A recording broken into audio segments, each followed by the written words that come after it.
But, one thing I did appreciate hearing, because, you constantly hear from Joe Biden and Ursula von der Leyen and Anthony Blinken that Hamas doesn't represent Palestinians.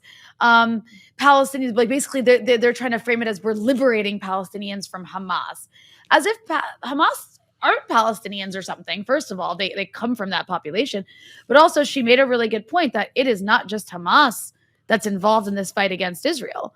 It is a lot of other factions, because they are an oppressed population fighting for their freedom as they see it, and fighting against an occupier who is literally bombing their families, who's literally dropping bombs on children.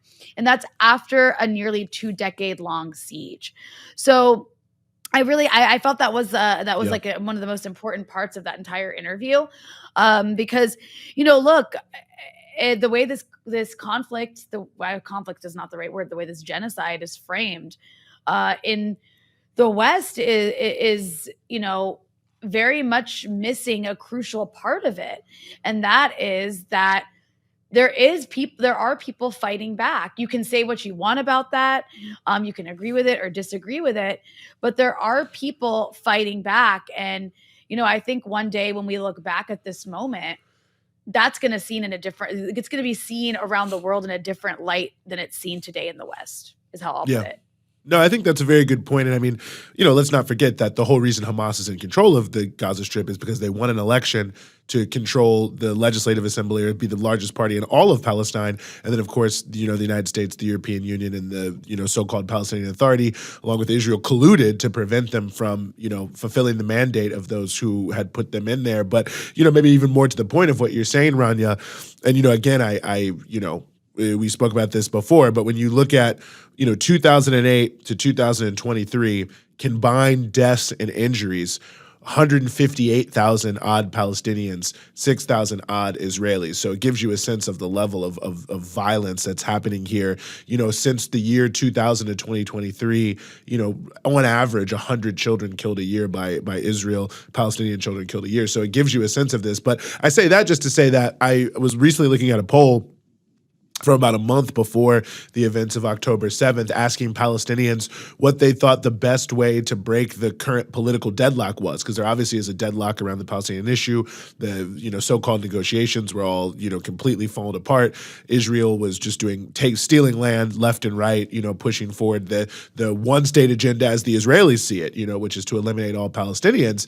And 58% said armed struggle and a new intifada. So the reality is for Palestinian people, and for people around, I think, the Arab world, and Qarar, who we had earlier from Iraq, was saying that a lot of the sentiment in Iraq around support for the Iraqi groups that are firing rockets at American bases, to the thousands of people who are doing a sit-in and blocking fuel on the Jordanian-Iraq border, is they feel the diplomatic path is not working, that all of the things that are supposed to be there to help the Palestinians, the UN resolutions, all of the so-called negotiations, this two-state solution, all of these different pieces have just been thrown in the trash, ripped up. They don't matter whatsoever. And so, and again, I think you make the point correct. People don't have to like it. They don't have to agree with it. But there are many people who feel there is no other choice for the Palestinians, both Palestinians themselves, and I think many people around the region for sure, and also many people around the world. And I think that is totally blotted out in the context of the Western media, which is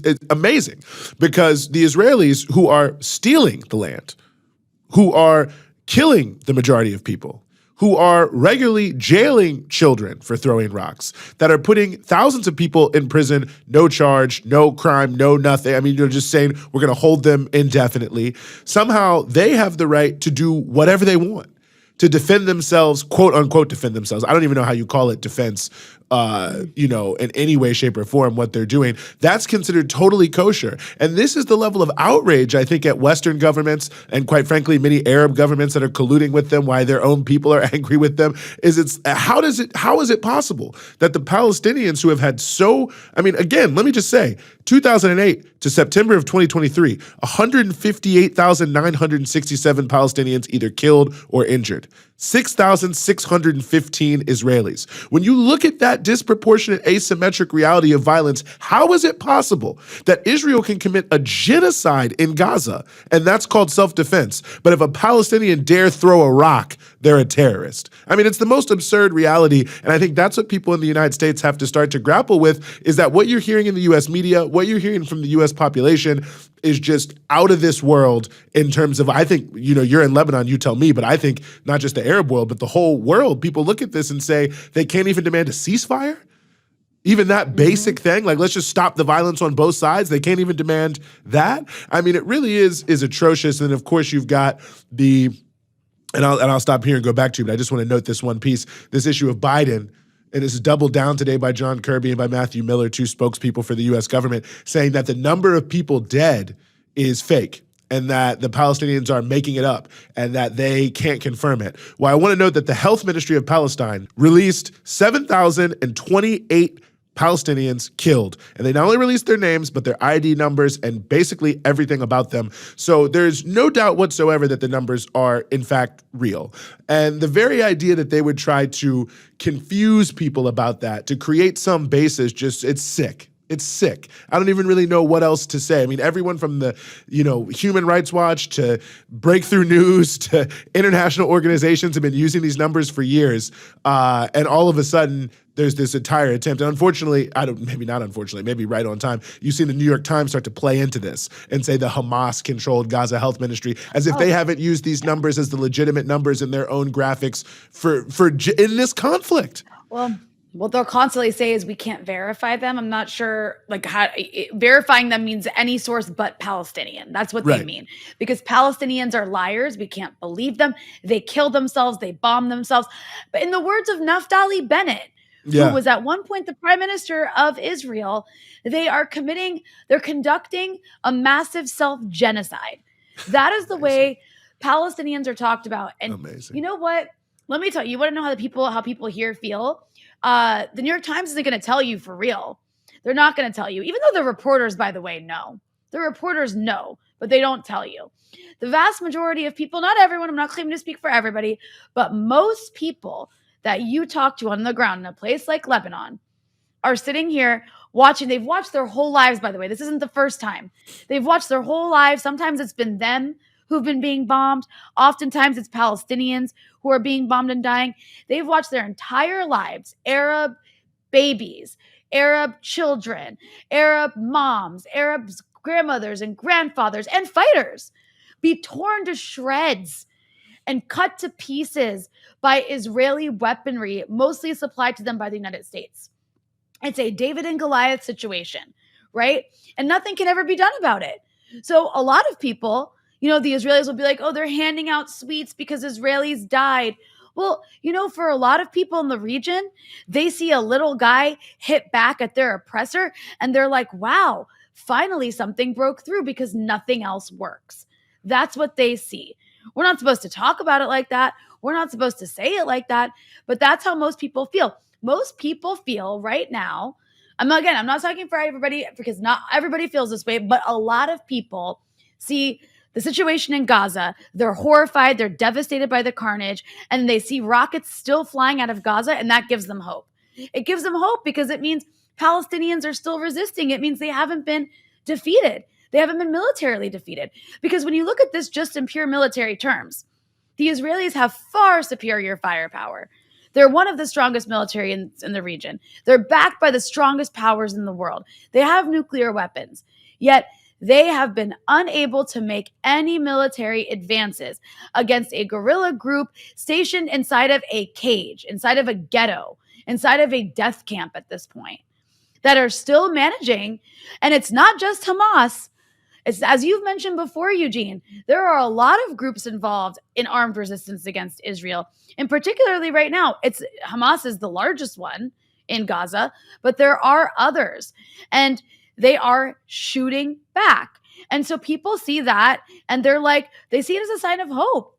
They see that these infiltrations, there was some naval infiltration by Hamas fighters a couple days ago that impressed a lot of people. That gives them hope. That is a sentiment that you don't see in the media, all you see, someone made this point to me who I was speaking to the other day, that, I mean, the carnage is horrible in Gaza, and it's very real.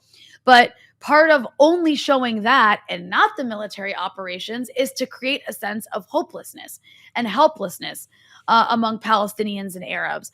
That's not me saying that. That's actually a common view I've heard from a lot of people. And you know what? They have ways of, a lot of those people pay more attention to the military side of things, because as far as and you'll see it in the Israeli press, by the way, too, as far as the military side of things goes, the Israelis are not winning. They're actually in a very weak position. Yeah. And so anyways, this is a different way to look at it from a lot of the rest of the world that Westerners don't get to hear. The only narratives that you hear in the West, there's two. The dominant one in the corporate press is that, Israel's the victim, Palestinians are big, bad, evil Arab Muslim terrorists who are disgusting and horrible and basically just like ISIS, and they lie about their children being killed, and they commit self-genocide. That's one. And then there's this other sort of like binary of it where it's like Palestinians are only victims and there's no hope. But there's actually a little bit more to it than that. There are a lot of organizations, which a lot of people here call the resistance, who are militarily fighting back, and they're showing their capability. And that is why you see this crazy, insane Israeli response. And that's frankly why you see the Americans losing it and sending like 2 aircraft carriers to the region. Yeah. No, I think it's a good point. The Palestinians are only considered good as long as they remain the victims of murder. I mean, they're not allowed to do anything. I mean, throw a rock. I mean, this is the thing that I think people don't understand. People always say, well, why don't they peacefully resist? They do. All the time. Palestinians constantly are on strike. They do all sorts of protests. They are operating they're mobilizing their supporters around the world to do the BDS movement. I mean, there's actually a very significant amount of, quote unquote nonviolent resistance done by the Palestinian people. But you just look at what happened to Issa Amro, who, is a well-known nonviolent activist in the West Bank, when he had the journalists with him from the New Yorker, and these, thugs from I think they were cops, maybe they were IDF, start attacking him just randomly in the street. He's not even doing anything. He's just walking there with a reporter from one of the most well-tenured liberal magazines, and they had no compunction just physically assaulting him in the street. Obviously, there's the Great March of Return, which so many people are talking about now in terms of this exact point where, people were just peacefully marching, and of course they were, mowed down by snipers, and not just the people marching, even the medics in some cases who were going to help people who were being attacked. And Rania, I'll never forget it, because I think we were like 2 weeks into the Great March of Return,